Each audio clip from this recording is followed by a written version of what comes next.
an awakening moment is not like this massive, profound thing inherently.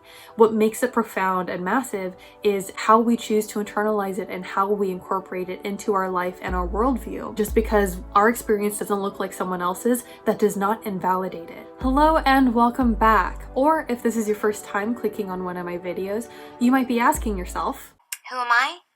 I'm Alyssa Dawn, the energy bitch. For today's video, I compiled multiple stories for what life is like after you've spiritually awakened. The first one I wanted to share is a short analogy. It's just such a great way to start. It's short, sweet, to the point, and also helps to pave the way for some of the longer stories that I'll be sharing shortly. Before spiritually awakening, I was depressed. After spiritual awakening, I was still depressed and enjoyed a happy life. The physical and mental suffering in our lives can wake us up, but it does not go just because you suddenly awoke. That was my experience. The reason why I love this is because it's so true. It's exactly what it is. When you go through this massive shift and you see everything in your life differently, that doesn't necessarily change the life around you. We still have bills to pay, we still have responsibilities, things are still there. What changes though is our perspective on it, and we can then make the choices to change how to incorporate our new worldview into all the different areas of life at large. After mine, I have mostly wandered around in a daze when I am not working. It's nearly impossible to talk to people about this because having a spiritual awakening is so deep that most of the population can't begin to relate to it. In my particular situation, I have been telepathically communicated to on multiple occasions on various scriptural topics. Of course, I had never read scripture in my life before all this started happening, so I am the perfect litmus test, not to mention a skeptic by nature. Other things that have happened include premonitions and dreams that came true in real life. One such dream happened approximately 2 months ago when I dreamed that a young man came back to life when I placed my hands on his heart. 2 weeks after that dream, I found myself in a situation where a man died at a resort that I was at. His wife shouted for help and I came over and I thought, oh no, I have to remember how to do CPR on this person. But instead of CPR, for some reason I placed my hand on his forehead and the other hand behind his head, and he came back to life instantly. The paramedics couldn't find anything wrong with them after they kept him at the hospital for the night. There have been many other communications and acts, but suffice it to say that describing them to people falls short of the intensity of going through it. I have heard some people say that after a spiritual awakening they experience bliss. However, I have not experienced that myself, and usually I'm suffering in some way over it. Something I want to point out is just at the end how he talks about an expectation of what it's like after spiritual awakening and the fact that he's pretty much beating himself up over it. When it comes to awakening, we all have different experiences. There are some people that it's like a lightning bolt experience. In an instant, things just like snap over, things click into place, and everything is different. For others though, they don't have a lightning bolt experience. An awakening moment is not like this massive, profound thing inherently. What makes it profound and massive is how we choose to internalize it and how we incorporate it into our life and our worldview. And so I feel like this is like a really good thing to point out. If you have some form of awakening and it rocks your world and like everything is different instantly and like you just have this wave of peace come upon you and this new way of interacting with the world around you, and like you feel like you are fully vibrating at a different level, that's great. Do you. Keep doing that. Share your vibes. Do what you are called to do. But at the same time, if you go through your awakening and you don't necessarily have this overwhelming feeling come over you, that's great too. Do you. Live your truth authentically and unapologetically. We all experience things differently, and just because our experience doesn't look like someone else's, that does not invalidate it. I've been working on awakening spiritually for a long time, and here are some of the things I've noticed that have slowly changed in myself and my life. I'm naturally much more certain about things. I don't ask people so much what they think to come to my own point of view. I also don't back off my opinions as readily. I'm more calm all the time, even often under stress. I breathe more easily. My body is more relaxed. Certain parts of it still act up from time to time, mostly, I've learned, telling me how I'm doing. But for the most part, it's better. I am physically healthier. I don't get sick like I used to. I eat less, but that could partially be because of my age. I also eat more of what I like and don't feel guilty about it. I don't judge myself nearly as much as I used to. I am much more present in each moment. This is a very important change and probably ties into everything else I'm listing. I'm more clear about who I am and what I want and what I'm willing to do and not do. I've pretty much stopped doing things because I think I should. I sense or feel into most everything that shows up and then choose to do it or not do it. And most often, whatever I decide is what I feel good about, both during and after the fact. I could go on, but this is a pretty good list. Let's be clear too that my life isn't perfect. I haven't handled all my issues. But the truth is, our lives aren't supposed to be perfect. We're always going to face challenges, and that's okay.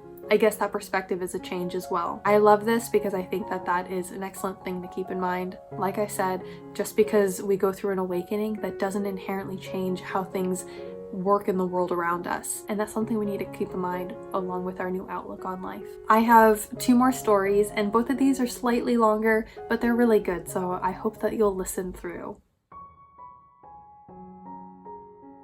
For me, awakening was set in and had the immediate effect of peace, space, clarity, and a sense of completion and obviousness that lasted maybe 3 weeks, during which time I had a difficult time switching back into do mode for my peaceful be mode that I didn't want to leave. During this short time, there were obvious answers to everything, a complete lack of fear, and an overwhelming feeling that everything was perfect as it was. I looked into the eyes of every person I saw, hoping to find another that was awake, but instead finding all hopelessly attached to their thoughts, controlled and motivated only by their fears. Walking down the street, I constantly felt like Neo revisiting the Matrix after he had already been freed and shown the real world. From this place, I saw clearly how the attachment and addiction to fear controlled everything, from family relationships to consumer products to Fox News. Being free of that was a relief unlike any I had ever experienced. Everyday concerns like money, my children's grades, and even death seemed trite and silly, with a complete confidence that I and everyone would be just fine no matter what happened. From there, life rushed back in, and I experienced a gradual back and forth for years where I lamented the increasing loss of my connection and wished to return to the original bliss that slipped away a little more each day.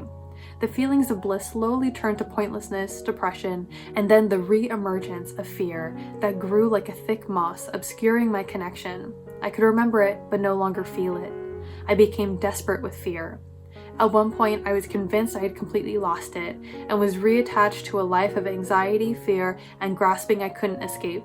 I experienced over 1,000 heart palpitations per day for over 2 years in a painful, reactive state until I literally screamed, "I surrender."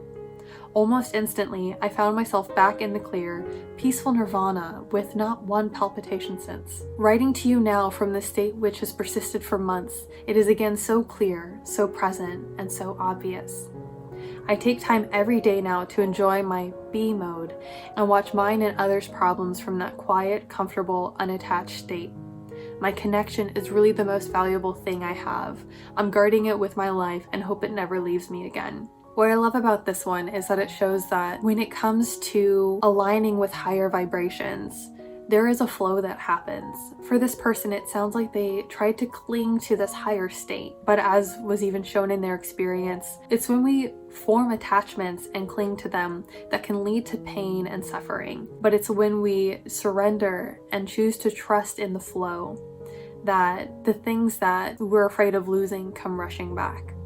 And so one thing in particular is how they end with how they hope it never leaves them again. I'm not going to see that necessarily as like they're forming a new attachment. I see that more so as like words that we use to help describe things. But what I think is important to guard is having trust and faith in the direction that you're living. And I think a large part of that is being able to have the trust and confidence in yourself that you will continue to live in alignment with what feels best for you. Because even as this person shared, it's their be mode, it's their embodiment of everything that they want in their life. And that's what it comes down to, I feel. The way that we incorporate these new insights is to truly embody it. This last one I have to share is the longest, but I wanted to include it because it kind of spans an entire lifetime, and I feel like oftentimes after we've had an awakening moment, we come to see how everything is connected, going all the way back to our childhood and our earliest memories. When I was a young kid, I had a number of experiences that could not be explained rationally. As I grew up, I was fascinated by the unknown. Near-death experiences had hit the media at the time, and every time a talk show host invited people who had had one on their show, I watched that episode. In high school, I read any book I could find on the metaphysical. In my 20s and 30s, I used the net to look into philosophy and even read fiction written by authors who asked their readers to think about the nature of the universe. Finally, I came to the conclusion that reality was not what we thought it was, that it was in fact an illusion, though I still had no idea what that illusion was or why it existed. Then one day I came across an article on the net written by a Buddhist who claimed that individuality was an illusion and we were all one. I got angry at this and attempted to prove him wrong. One day, while doing my boring blue-collar job, I decided to play a game to pass the time. I asked myself the question, who am I? I didn't expect anything to happen. I figured it would help the clock move faster toward lunch break. However, after a while of eliminating who I was not and not coming up with anything in the who I was category, I realized I was no one. There was no me at the core of it all, and that was the illusion of the universe that I had picked up on so many years prior. I would like to tell you that I suddenly felt blissful and peaceful and all that, but I didn't. I was horrified that I didn't exist, and I still had 6 or so hours left in my shift. Suddenly, standing there trying not to show anything was wrong while trying not to hyperventilate and pass out, I realized that God was something totally different than most of us are taught, and that we all, in fact, were God, and one and the same. By the time I got home, I cared about nothing when asked what I wanted for dinner. I thought to myself, I don't exist, you don't exist, the food doesn't exist. It doesn't matter what we eat, nothing matters. It took 2 weeks to dig myself out of that hole, and when I did, I made an appointment with a mental health therapist to make sure I hadn't gone insane. When he declared me sane, I figured it was time to integrate all of what I had realized into my life, so I could function again, and I slowly did so. Just because you have had a spiritual awakening does not mean you get a free pass. If I don't pay my rent, the nice ladies in the leasing office will call the nice police officers who will serve me with a nice set of eviction papers.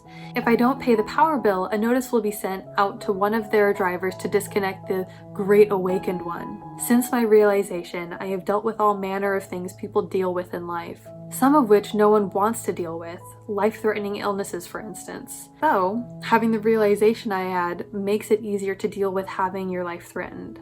My point is, nothing really changed on the outside. I still pay bills, deal with doctors, go grocery shopping, and yes, even watch movies and walk around old shopping malls. What changed was on the inside. There is no me, and there never was. Christy never existed. She was a character being played by God. This makes it easier to admit when I am wrong, to let anger go, and to help others when they are in need. I wouldn't trade it for all the gold on earth. After all, gold doesn't exist. So this one is a bit longer, but something that I really liked about this was the fact that where the other stories, some of them did have an immense feeling of peace afterwards, and others didn't necessarily feel it. This one is literally like a, oh my god, I've awakened! Fuck. What I love about this is I feel like this was my most recent awakening experience, and I guess gonna tack this on at the end. My latest awakening actually happened in my emotional freedom technique training, and obviously in order to learn the process and be able to become a practitioner to help others, we go through the process ourselves. And in that workshop, going through everything, I was tapping on one of my core limiting beliefs in my life surrounding my worthiness and validation that I can give myself.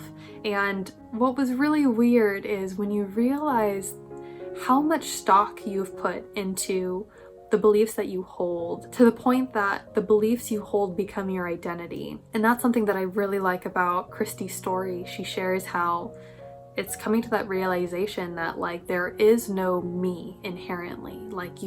Like try to think about it, like who are you? And keep in mind, this question is not what do you do? It's who are you? Underneath everything, when you strip everything away, Who are you? When you strip away the labels and everything else, what is your identity? Something that I realized is one of the things that I've used to define myself and for my identity is from the things that I have overcome and the traumas that I've gone through and the growth that I've experienced from these moments of healing. And in this moment of healing with EFT and literally tapping through the blockages in order to release the repressed emotions and get rid of my dependence on a limiting belief, I came to realize that this core piece that has been a part of my identity for nearly my entire life was gone. And then all of a sudden, life started crumbling around me because this core belief